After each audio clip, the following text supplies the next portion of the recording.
आत्म प्रिय धर्म बंधु, आपके भीतर बैठे परमात्मा को मैं नमन करती हूँ एवं मेरे जीवन में आए हुए समस्त उपकारों को याद करते हुए उन सभी के पुनीत पावन चरणों में वंदन नमन प्रणाम करती हूँ। बंधुओं, आज पर्वाधिराज पर परिश्रम का 7वां दिवस है। ये 7वां दिवस हमें 7 प्रकार के भयों से मुक्त होने की प्रेरणा देता है, लेकिन फिर भी उन 7 प्रकार के भयों में सबसे विशेष भय यानी कि सबसे विशेष बात हमें सोचनी है। इंसान कभी कभी डर के मारे भी कुछ अच्छा कार्य कर लेता है कि इसमें पाप लगेगा, इसमें ये हमारी दुर्गति का कारण है, तो व्यक्ति बच सकता है, तो व्यक्ति संभल सकता है। और मैं कहूंगी कि इस लोक में जो तुम बन चुके हो वो तो बन चुके हो, ठीक है, तुम मनुष्य बन चुके हो, तो अभी तो जो होना था हो चुके हो, पर आगे क्या करना चाहिए कि तुम एक अच्छे जीवन का निर्माण कर सको। यानी कि इंसान को परलोक के बारे में जरूर सोचना चाहिए। इंसान इस धरती पर ऐसे कर्म कर देता है कि वो अपने जीवन को सही दिशा नहीं दे पाता, यानी कि अपनी सही गति नहीं देख पाता, अपने जीवन की यात्रा को सही रूप से समाप्त भी नहीं कर पाता है और आने वाला जन्म बिगाड़ लेता है। मेरे बंधुओं, हमें बहुत छोटी उम्र मिली है और छोटी सी उम्र भी ढल जाएगी। 60 साल, 70 साल, 80 साल, इतनी सी उम्र में हम कितने कुछ ऐसे अनर्थ कार्य कर जाते हैं जो हमारे लिए जरूरी नहीं होते हैं। ये पर्युषण पर्व अध्यात्म का पर्व है और इन पर्युषण पर्वों में केवल अध्यात्म की ही बात होगी। अध्यात्म अपने आत्मा के लिए सोचने वाला ये पर्व है। सिर्फ अपने लिए, जब इंसान अपने लिए सोचता है तो पूरी सृष्टि के लिए सोचता है, तो हमें स्वयं के लिए सोचना है। जब हम स्वयं से जुड़ते हैं तो पूरी सृष्टि से जुड़ते हैं।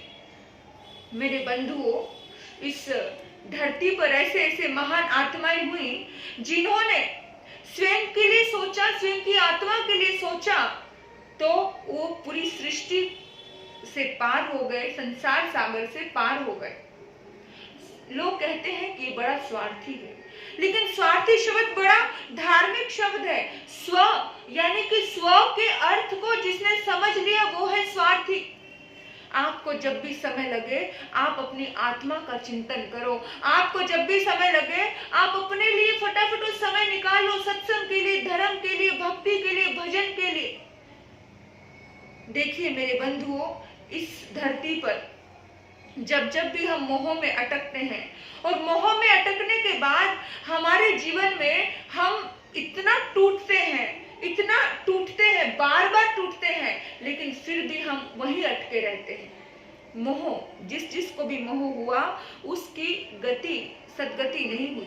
हम मोह करते हैं, हम अटके पड़े हैं, हम मैत्री का भाव नहीं रखते हैं, हम प्रेम का भाव नहीं रखते हैं। जैसे कि हम उसे मोह में हम इस कदर जकड़ जाते हैं, इस कदर बंध जाते हैं कि हमारी गति का बंध सही नहीं होता।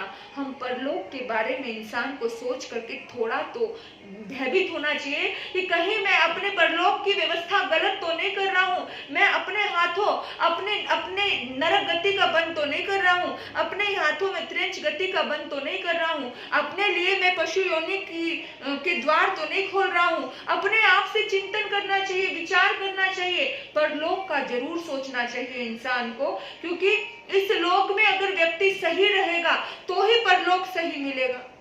इंसान तो बोल देता है कि किसने देखा है परलोक, भाई आज जी लो, आज अच्छा जियोगे तभी तो परलोक अच्छा मिलेगा। लोग तो बोल देते हैं कि किसने देखा। आप कहोगे कि दादा आपने देखा नहीं तो इसका मतलब दादा था नहीं। लोग कहते हैं परलोक हमने देखा नहीं, जन्म और पूर्व जन्म हमने देखा नहीं, तो आपने नहीं देखा इसका मतलब ये तो नहीं हो सकता कि वो होगा नहीं।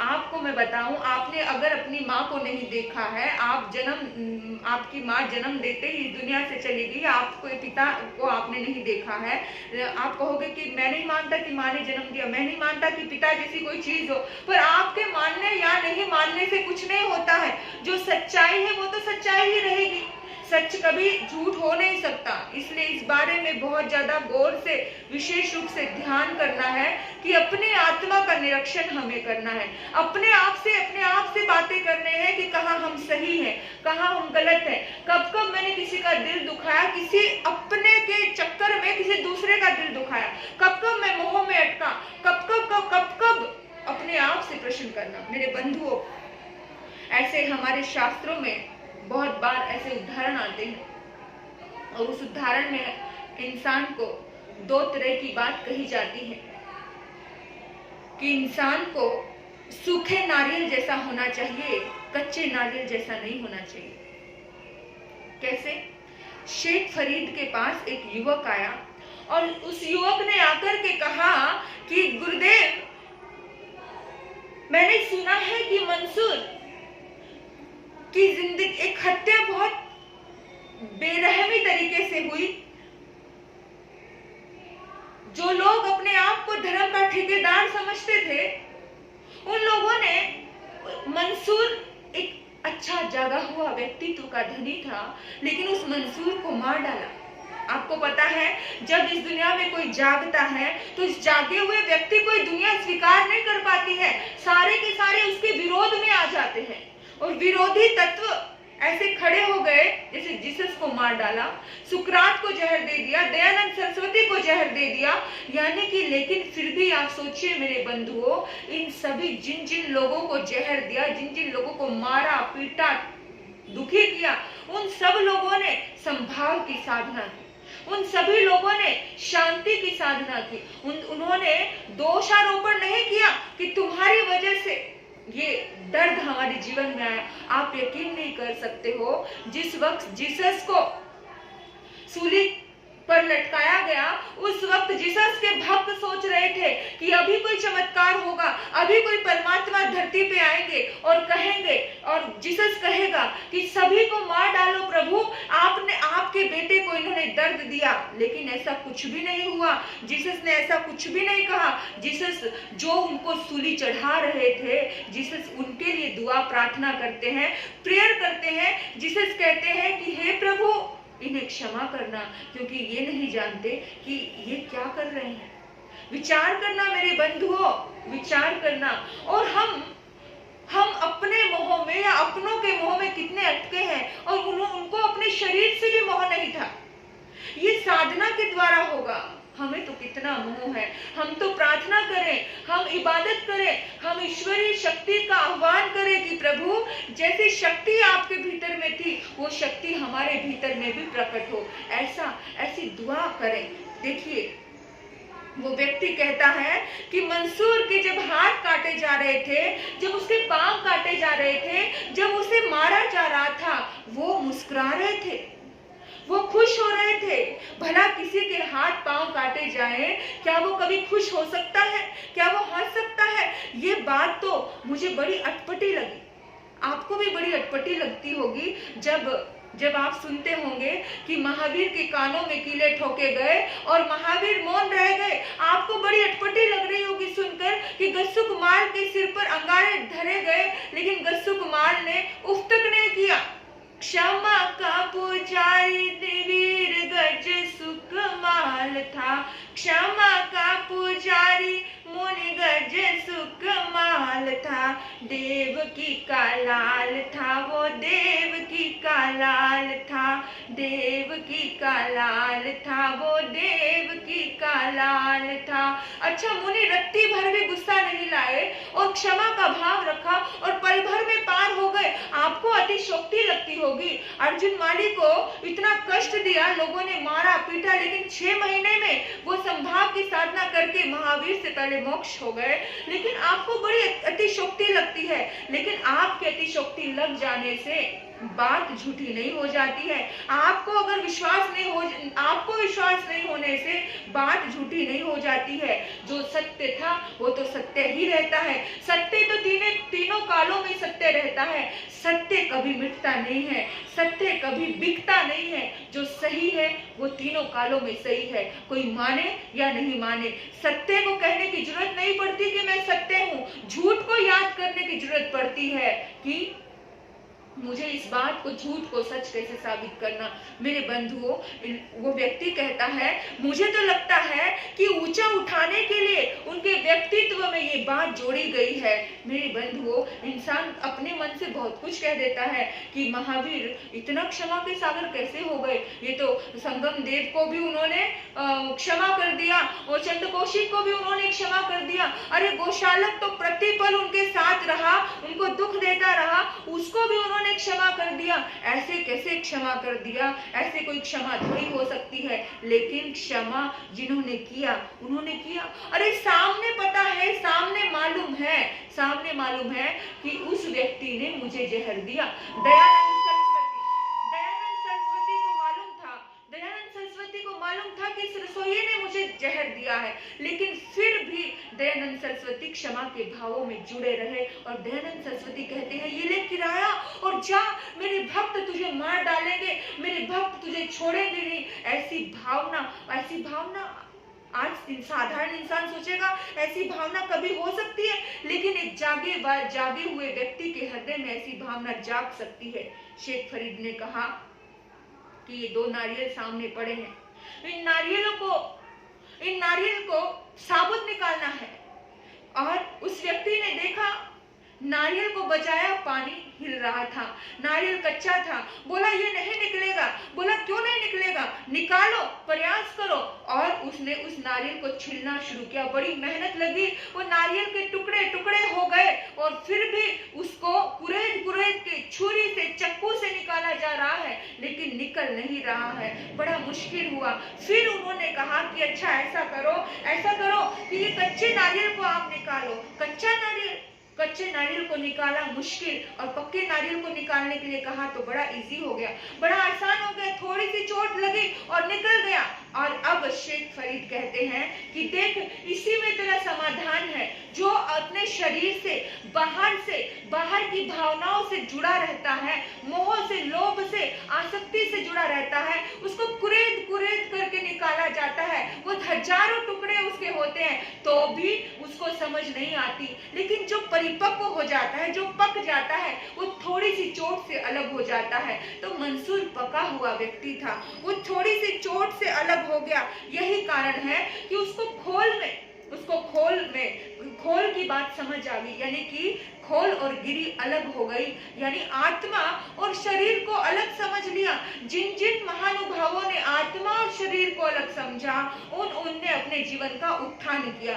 यानी कि हाथ पांव कट रहे थे, तब भी उसको लग रहा था कि ये तो शरीर है, ये शरीर कट रहा है, और वो मुस्कुरा रहा था, क्योंकि भीतर की आत्मा तो अजर थी, अमर थी, उसे कोई भी काट नहीं सकता था, उसे कोई भी मार नहीं सकता था। तो उसने अपने आप को मुक्त किया, जीवन मुक्त। जब व्यक्ति कौन अपने आप को मुक्त कर सकता है? वही व्यक्ति अपने आप को मुक्त कर सकता है जिसके जीवन में आसक्ति नहीं होती। हम तो प्रतिकूल आसक्ति से जुड़े हुए हैं। याद रखना मेरे बंधुओं, थोड़ी सी आसक्ति भी आपकी जिंदगी को पूरी तरह से खराब कर सकती है। थोड़ी सी अशांति भी आपके जीवन को तबाह कर सकती है। याद दिला दूं, हमारे शास्त्रों में एक उदाहरण आता है दंडकारण्य के महाराजा कुंभ राजा की रानी पुरंदर यशा का उदाहरण। आचार्य स्कंदक की वो बहन थी, और देखिए एक पुराना वैर और पुरानी दुश्मनी जागी। आचार्य स्कंदक अपने 500 शिष्यों को लेकर के उस नगरी में आते हैं और बाहर की दंडकारण्य की वाटिका में वहां ठहर जाते हैं। किंतु कुंभकार के जो मंत्री थे, पालक, उनको पुराना वैर जागा, उनको क्रोध आया और अपने अपमान का बदला लेना चाहा। हालांकि स्कंदक आचार्य के मन में कोई दुर्भावना नहीं थी। हमेशा कभी कभी वैर, एक तरफा भी वैर इंसान को पूरा तबाह कर देता है। अगर दो तरफा वैर हो तो कितना भयानक होगा। सोचना, जरा विचार करना। रात को वाटिका में चोरी चुपके पालक ने 500 हथियार रख दिए, क्योंकि 500 शिष्य थे, और राजा को कह दिया, राजन राजन, ये संत आपकी राज्य हड़पने के लिए आए हैं। और राजा कहता है, नहीं नहीं, ऐसा नहीं है, ये तुम्हें भ्रम है मंत्री, जैन श्रमण है वो, और उनके जो 500 संतों के जो आचार्य हैं वो मेरे साले हैं, स्कंदक कुमार है वो, तुम्हें गलत फहमी हुई है, वो डाकू नहीं है। उन्होंने कहा, नहीं नहीं, अगर विश्वास नहीं होता तो जाकर के देखो। और उन्होंने अपने मंत्रियों को, अपने गुप्तचरों को भेजा और कहा कि जाओ पता करो कि सचमुच ये जो पालक कह रहा है, मंत्री कह रहा है कि सच है। पता किया, देखा कि सचमुच हथियार दबे पड़े हैं जमीन में, और वो तो षड्यंत्र था, पर राजा कानों का कच्चा था, राजा तह में नहीं पहुंचा। कभी कभी कोई इंसान हमारे लिए गलत फहमियां पैदा कर देता है, लेकिन उस गलत फहमी के तह तक इंसान को जाना चाहिए। बहुत नासमझ होते हैं वो लोग, बहुत ज्यादा नासमझ, जो गलत फहमियों के तह तक नहीं जाते और गलत निर्णय ले लेते हैं, और जिंदगी भर उनको पश्चाताप करना पड़ता है। मेरे बंधुओं, राजा कहता है, पालक तुझे जो करना है कर, तेरे हिसाब से तू उन संतों को, मुनियों को दंड दे। पालक को तो मिल गया मुंह मांगा इनाम, और पालक तो गया कोहलू, जो बैल जिसमें गन्ना पीसते हैं, वो कोहलू को लेकर के चला गया और कहा कि देख स्कंदक, आज मैं तेरे से बदला लेने आया हूँ, तूने मेरा बहुत अपमान किया है ना। और स्कंदक को तो कुछ ख्याल भी नहीं, स्कंदक के मन में तो कोई अपमान का भाव भी नहीं था। स्कंदक विद्वान था, तो इसमें स्कंदक का क्या दोष था? जब वो राजकुमार था, वो विद्वान था, और पालक को हमेशा लगता था कि ये विद्वान क्यों है, ये हमेशा मेरी बात क्यों काट देता है। मेरे बंधुओं, इंसान अपनी गलती नहीं देखता है, इंसान दूसरे की गलती देखने में माहिर होता है। और ऐसा ही हुआ, और उसने कहा कि मैं सबको कोहलू में पीसूंगा, तेरे सारे शिष्यों को और तुझे भी। उसने अब स्कंदक कहते हैं, पालक अगर बदला लेना है तो मेरे से ले ले पालक, लेकिन इन शिष्यों का क्या दोष है, ये निर्दोष है पालक, इन्हें कोई तकलीफ मत देना तुम। बोला, अच्छा, तेरी दुखती हुई रग पे ही हाथ रखूंगा, इनको ही दोष दूंगा, इन्हीं को मारूंगा सबसे पहले। और शिष्यों ने गुरु को समझाया, गुरुदेव कोई बात नहीं, ये संकट आया है, इस संकट को संभाव से हम सहेंगे, चिंता मत करो आप। और गए सभी के सभी, और एक एक करके सारे, यानी कि 499 शिष्यों को कोहलू में पीस दिया। खून की धारा बह उठी, नदियां बह उठी, लेकिन पालक के मन में थोड़ी भी दया और करुणा नहीं जागी। स्कंदक मुनि अपने शिष्यों को सामने मरता हुआ देख रहे हैं, लेकिन स्कंदक मुनि संभाव रखते हैं, पर अब स्कंदक मुनि का संभाव डामाडोल हो जाता है। छोटा सा शिष्य था, वो छोटा सा शिष्य बालक था। उन्होंने कहा, स्कंदक, ये बच्चा, ये बिल्कुल निर्दोष है। स्कंदक, निर्दोष तो सभी थे, पर फिर भी तूने इन बड़े बड़े सभी संतों को मार डाला। स्कंदक, इस फूल को मत कुचल दे, स्कंदक इसको मत मार। स्कंदक ने पकड़ा उस बालक को, उस मुनि को, और कहा कि नहीं, इसको मैं पहले, नहीं स्कंदक, इसे मत मार, तुझे मारना है मुझे मार ले स्कंदक, इसे मत मार। लेकिन नहीं, स्कंदक बहुत क्रूर हो चुका था, बहुत ज्यादा। इंसान अपने इतने से ईगो को पुष्ट करने के लिए किस तरह से कितना बड़ा अपराध कर देता है, इंसान को पता नहीं चलता। और क्रूरता की वो महान नरक की यात्रा को अपनी ओर आकर्षित कर लेता है। इंसान को नहीं पता तो कितना बड़ा कर्म का बंधन कर रहा है। लेकिन पालक को कुछ नहीं मालूम, पालक को बस एक क्रोध की आग उसके भीतर में भड़की पड़ी है, एक वैर की भावना उसके भीतर में भड़की हुई है, और उसने उस मुनि को लिया। मना करते उस मुनि को भी कोहलू में पील दिया। अब मुनि संभाव खोने लगे। स्कंदक मुनि का संभाव खो गया। स्कंदक मुनि को बड़ा क्रोध आया, बहुत गुस्सा आया उस समय, और स्कंदक मुनि अपना संभाव खोते खोते खोते खोते स्कंदक मुनि की गति बिगड़ जाती है मेरे बंधुओं। यानी कि आपको सोचना है, बालक को जो नरक मिलना था वो तो मिला, लेकिन जिसने अपने जीवन की यात्रा का संयम साधना से बिताया था, उसका भी अंतिम समय में जब संभाव खो जाता है, उसको भी सद्गति नहीं मिलती है। इसलिए अगर कोई भी आपसे बदला लेना, उस वक्त भी आप थोड़ी सी संभाव की साधना में रहना कि मुझे अपनी गति नहीं बिगाड़नी है। हाँ, उसी पेड़ पर लोग पत्थर मारते हैं जिस पेड़ पे फल होते हैं, है ना। कभी भी अपने आप को तुलनात्मक ढंग से मत सोचना कि ब्लेड ब्लेड होता है और कुल्हाड़ी कुल्हाड़ी होती है। कुल्हाड़ी पेड़ को नहीं काट सकती और ब्लेड शेविंग कर सकता है ना। कुल्हाड़ी पेड़ को काट सकती है, पेड़ को काटने की ताकत है, पर ब्लेड की पेड़ काटने की ताकत नहीं है। इसी तरह से कुल्हाड़ी की ताकत शेविंग करने की नहीं है। हर किसी की अपनी अपनी ताकत होती है। हाँ, शैतान की भी ताकत है, भगवान की भी ताकत है। अगर आपके अंदर भगवान बैठा है तो आप अपने भीतर के भगवान की ताकत को उजागर कीजिए। आप मत सोचिए कि ये बुरा कर रहा है, अरे शैतान तो शैतान ही है, वो तो गलत करेगा ही, वो तो अपने कर्मों का बंधन कर ही रहा है, पर आप तो भगवान हो, आप तो इंसान हो। आपके भीतर में बैठा विराजमान जो आत्मा है वो तो महान है। उस आत्मा की, अपनी आत्मा के उद्धार के लिए उस आत्मा को माफ करो। मैं हमेशा कहती हूँ कि यहाँ पर दाना अगर रख ले और आप कहो कि वो दाना आप फल देगा, वो दाना बड़ा होगा? नहीं होगा। अगर मैंने सोचा कि इसने मुझे मेरे साथ बुरा किया और मैं भी इसके साथ बुरा करने वाला बनूं, मैं भी इससे बदला लेने वाला बनूं, तो क्या होगा मेरे बंधुओं? क्या होगा? वो कुछ भी नहीं कर पाएगा। अगर आप चाहते हो कि किसी के कर्मों की सजा उसे मिले तो उसे माफ कर दो। जब बीज हाथ से छूट करके जो व्यक्ति, किसान छोड़ता है, छोड़ दिया, उस बीज को धरती में छोड़ दिया, तभी वो बीज फल देता है, उसके कर्म उसे फल देंगे। तुम इस प्रकृति को अपने हाथों में मत लो।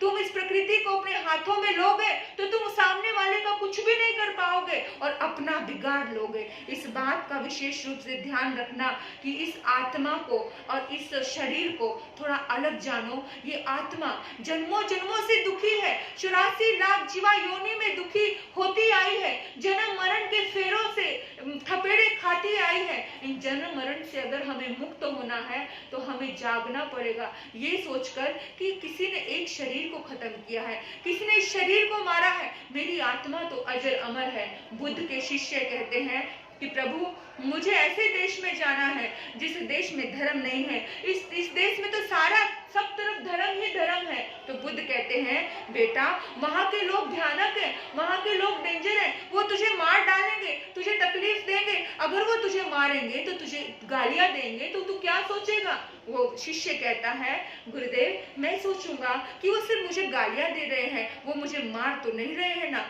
लेकिन अगर वो तुझे मारेंगे तब क्या सोचेगा तू? तो बुद्ध पूछ रहे हैं, तब क्या सोचेगा? वो बोलते हैं कि लोग मुझे मार ही तो रहे हैं, जान से तो नहीं मार रहे हैं। बुद्ध कहते हैं, अगर वो तुझे जान से भी मारे तब क्या सोचेगा तू? वो तब तेरे मन खराब नहीं होगा, तब तुझे गुस्सा नहीं आएगा? वो शिष्य कहता है, नहीं गुरुदेव, तब मैं ये सोचूंगा कि अरे मेरे शरीर को ही मार रहे हैं, मेरी आत्मा को तो मार नहीं सकते, मेरी आत्मा तो अजर अमर है, इस आत्मा का तो कोई बिगाड़ ही नहीं सकता कुछ भी। तब उस वक्त बुद्ध ने कहा, जाओ जाओ मेरे प्रिय शिष्य, जाओ और जाकर के देश विदेश में धर्म प्रचार करो। आज बुद्ध का जो बौद्धिज्म है जगह जगह देहात, चीन में, तिब्बत में, सब जगह फैला। ऐसे सहनशील शिष्यों की वजह से उनका धर्म फैला। मेरे बंधुओं, आपको और हमें सहनशीलता लेके आना है, क्योंकि हर युग में हर पल कोई ना कोई ऐसी आत्माएं होती हैं जो दर्द देने वाली होती है, लेकिन उस दर्द ने देने वाली आत्माओं को भी क्षमा करना आना चाहिए, क्योंकि अगर हम क्षमा नहीं करते हैं हम दुखी होते हैं। और याद रखना, मोह हो या नफरत हो, दोनों ही दुखदाई होती है, दोनों ही दुखदाई होता है, क्योंकि कहते हैं नफरत हो या मोहब्बत आसान नहीं होती, नफरत हो या मोहब्बत आसान नहीं होती, आंसू खुशी के गम के होते हैं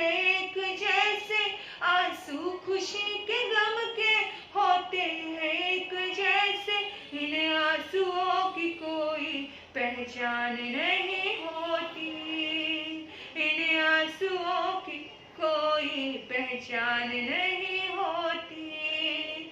नफरत हो या मोहब्बत आसान नहीं होती। नफरत हो या मोहब्बत आसान नहीं होती। तो कुछ भी आसान नहीं होता है।